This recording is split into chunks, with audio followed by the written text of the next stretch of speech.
Imagine a criminal empire so chaotic it's uncatchable, an invisible hydra lurking in the shadows of Naples. The Camorra, unlike the rigid hierarchies of the Sicilian Mafia, thrives on chaos, controlling billions through everything from toxic waste to drugs and fashion. Their origins trace back to bloody street games in Bourbon Naples, yet today, they wield power so vast, it reshapes economies and poisons entire communities. How did a gang born in back alleys grow to infiltrate global industries? And can anyone ever sever their terrifying grip on power? Stick around as we unravel the wildest mafia the world has ever known.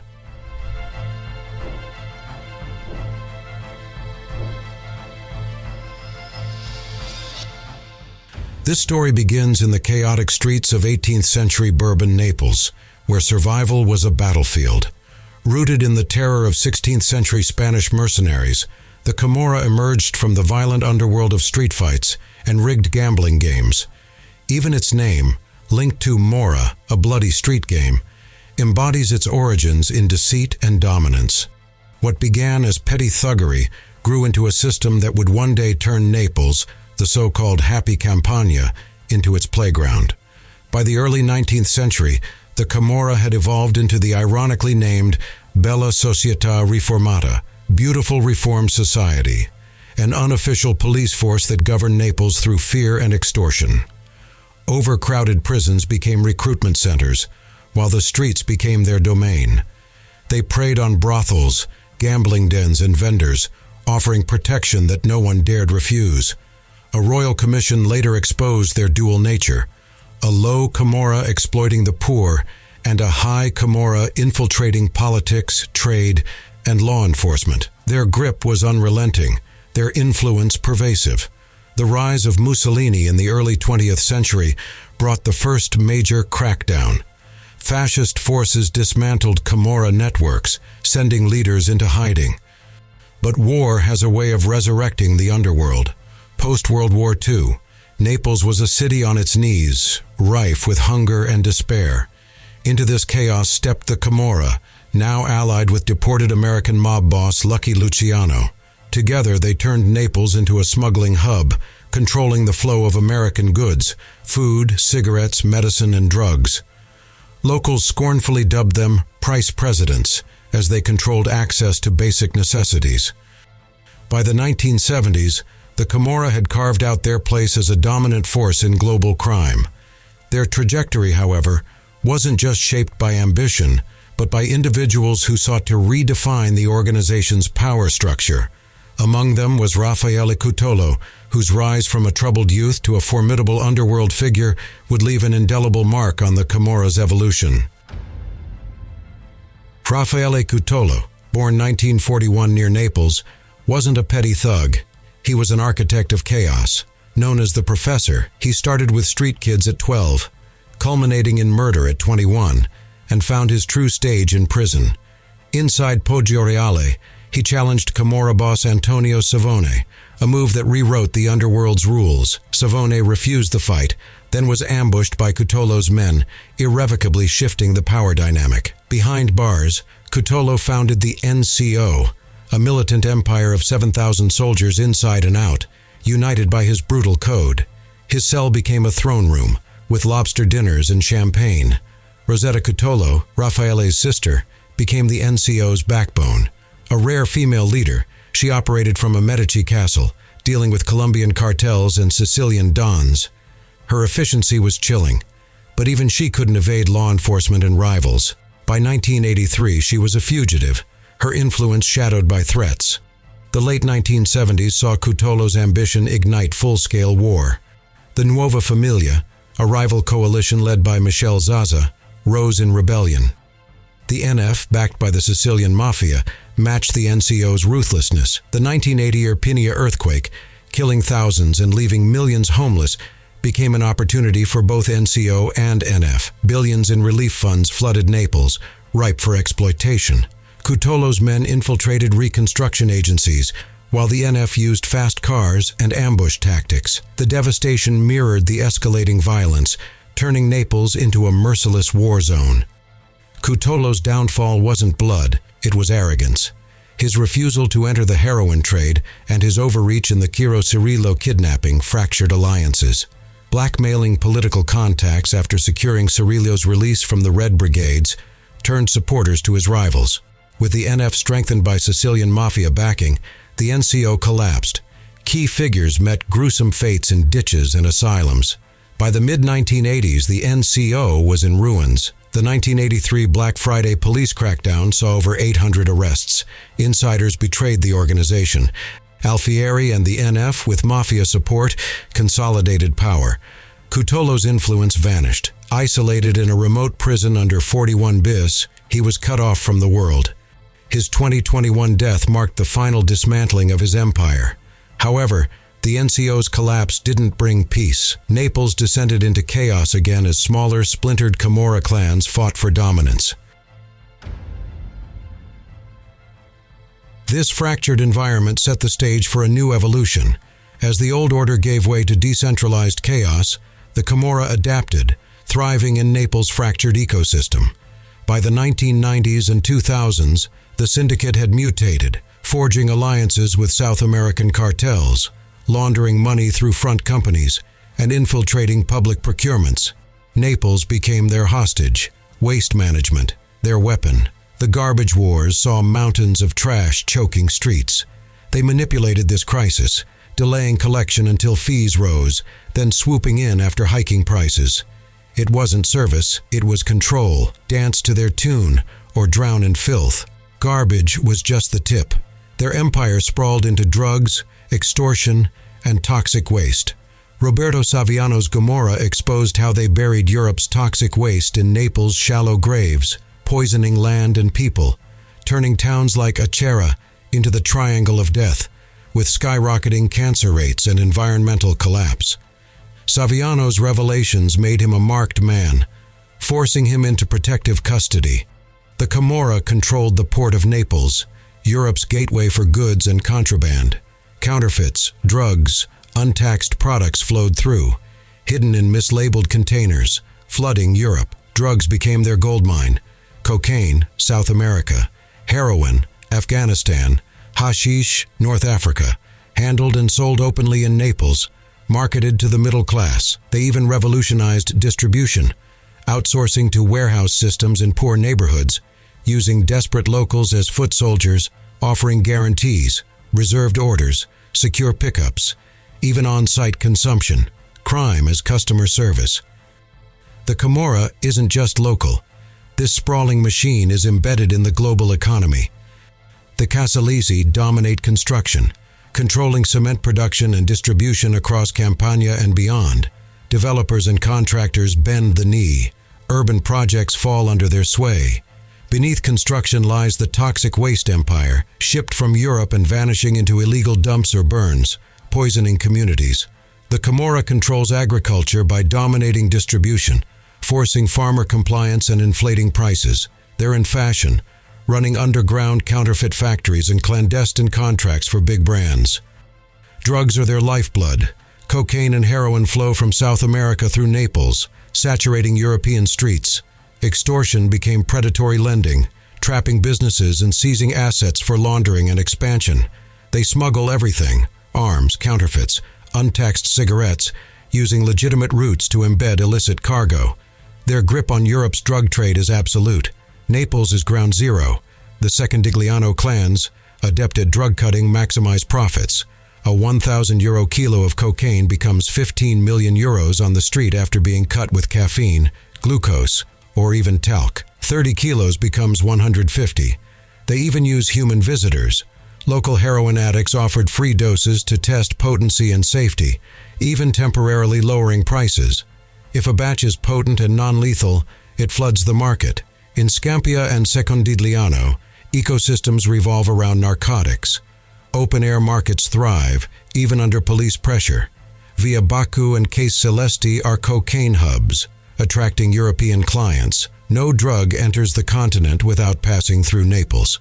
The Delaro clan pioneered a free market dealing approach, letting smaller dealers operate independently, broadening the market and maximizing profit. The Camorra has turned Naples into a drug trafficking nexus, where illicit profits fuel legitimate businesses and sustain their global empire. In Naples, survival is an art taught young. A child learns to navigate the alleys humming with scooters, their growls cutting through the air heavy with garbage and the metallic tang of fear. By 10, he's mesmerized by gangsters roaring down the streets, pistols glinting. By 20, those same gangsters are often gone, shot, buried, or forgotten. Joining a clan isn't a dream, it's gravity, pulling him into a life where there are no other choices. The process starts insidiously. The boy becomes a lookout or courier, learning coded signals, unspoken rules, and the art of disappearing. The back alleys of Naples become his classroom. For a time, the work feels like power. Then the stakes rise. A scooter becomes a weapon. 2 riders, hidden faces, raised guns, a target erased. Violence is no longer shocking, it's currency. This fleeting power doesn't last. Arrest comes, sometimes for petty crimes. But prison is the Camorra's academy. Behind bars, the boy becomes a soldier, learning smuggling, extortion, and intimidation. He emerges sharper, harder, ready to manage drug flows or enforce debts. Outside, the game is unchanged. Rivals circle, allies evaporate. Power vanishes as quickly as it's gained. The Camorra eats its own. Prison doesn't end recruitment, it continues silently. The boy, now a man, sees younger recruits taking their first steps, carrying hash to Rome, standing watch, sometimes earning nothing. Perhaps a motorbike is their prize, a roaring escape from poverty. But the illusion doesn't last. The Camorra operates with cold efficiency. Brutal initiations might involve being shot while wearing a bulletproof vest. There is no room for doubt or weakness. Betrayal is erased. Fear, not rigid hierarchies, keeps the machine running. Violence enforces order, but it's the certainty of death for crossing the wrong person that ensures obedience. Parco Verde feeds this system relentlessly. Its streets, children, broken families, everything is harvested to sustain the Camorra's empire. In 1976, a single calculated prison murder rewrote the rules of organized crime. Orchestrated by the De Stefano clan and Raffaele Cutolo, the hit on 'Ndrangheta boss Domenico Tripotto forged a partnership that unleashed a deadly drug pipeline stretching across continents. This was just the beginning. By 2010, the Barbaro Indrina and La Torre clans' South America to Europe cocaine network collapsed under the weight of a 700-kilo seizure in Livorno, exposing the scale of their empire. Yet, even as one operation fell, others expanded. By 2016, the Casamonica clan and Camorra leaders faced a €25 million asset seizure, a financial blow, but far from crippling. 2 years later, the Licciardi clan's drug network unraveled with 19 arrests in Rome. These takedowns peeled back the layers of an organization that thrived on ambition and adaptability. Naples, the Camorra's stronghold, operates as a nerve center for global crime. Cocaine pipelines connect South American cartels to European streets. A 2019 seizure in Genoa, worth $200 billion, laid bare a decades-long cocaine route that fueled addiction across the continent. Eastern European routes reveal equally sinister collaborations, weapons smuggled by the Albanian Mafia and human trafficking through Chinese triads. Even former rivals such as Nigerian gangs now cooperate in the drug and sex trades, underscoring the Camorra's pragmatic ruthlessness. In 2020, the dark intersection of organized crime and global terrorism emerged. 14 tons of ISIS-produced amphetamines, valued in the billions, were seized in Italy. The drugs, funneled through the Camorra, revealed a chilling reality. Profits from global chaos flowed directly into Naples' underworld coffers. The Camorra's arms trade is no less brazen. A 7-year ring exposed in 2019 involved Russian Mafia, Ukrainian smugglers, and Austrian arms dealers, ensuring Naples remained armed to the teeth. Meanwhile, long-standing ties to the Cosa Nostra bolster drug and money laundering networks. Despite differing structures, their collaboration in waste management rackets, particularly illegal toxic disposal, reflects a shared exploitation of Italy's vulnerabilities. This convergence of organized crime's influence knows no borders, extending its reach even into legitimate businesses in Britain and the Netherlands, laundering profits under the guise of real estate and tourism.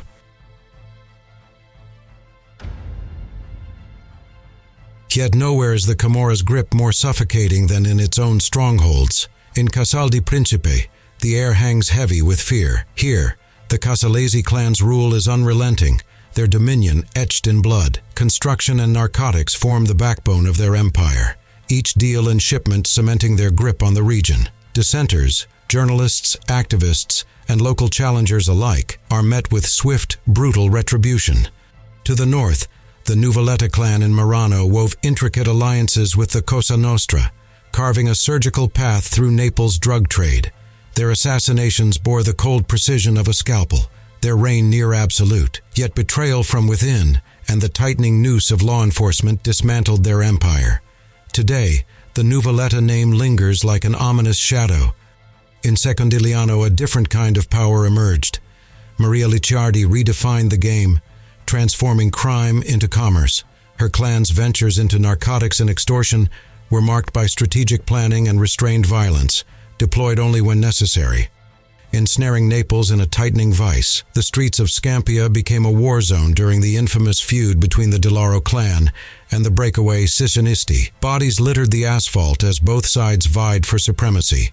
Despite the carnage, the De Lauro clan's name became synonymous with the drug trade, their network resilient in the face of chaos. Closer to the heart of Naples, the Mazzarella clan operated with ruthless precision. Their influence stretched from local markets to international smuggling routes. Masters of adaptation, they evolved with every challenge, maintaining their dominance through sheer cunning and audacity.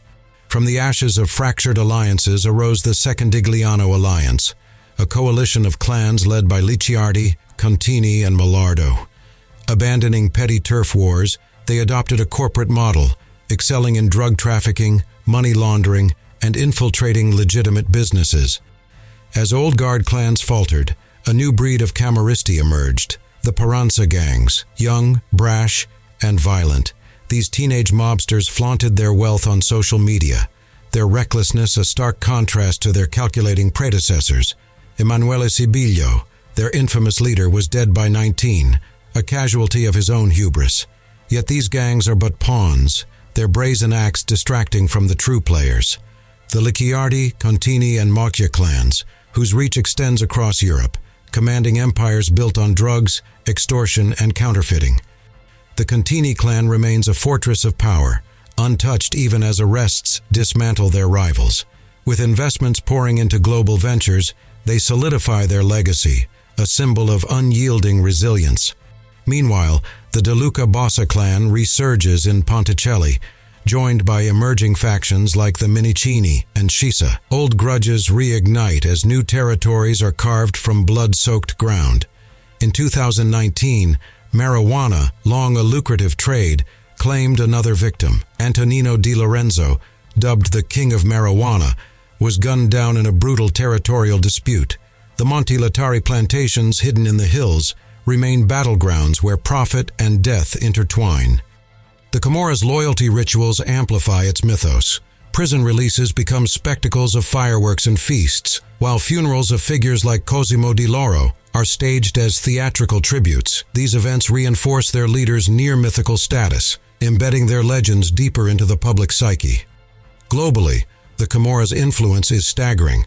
Their financial networks prop up economies, aided by complicit banks and offshore havens like Gibraltar and Malta. The Panama Papers barely scratch the surface of their monetary web. Construction contracts crumble under their corruption. Their architectural excesses loom as grotesque monuments to unchecked power. Walter Schiavone's brazen Villa Scarface, Gennaro Marino's sprawling dacha, and Cosimo di Lauro's Pompeii-inspired estate are not just symbols but warnings, declaring the audacity and iron grip of the Camorra. But their true weapon lies in something far more insidious: adaptability.